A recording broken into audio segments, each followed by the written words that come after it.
বস, দোকানে আসছেন? হুম, আসছি।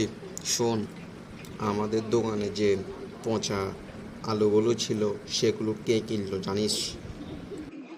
জি স্যার, মিস্টার মফিজ সাহেবে কিনছে। আর গত বছরের যে বিস্কিট, সানাসুর, জুস, তারপরে যায় ট্যাং, এসব ছিল না, এগুলো কে কিনছে? কে আবার? মিস্টার মফিজ সাহেব। আর মেয়াদ শেষ হয়ে যাওয়া বিরিয়ানির চাউলগুলা কে কিনছে? মিস্টার মফিজ সাহেব সব নিয়ে গেছে স্যার। আহারে, কি করছিস তুই?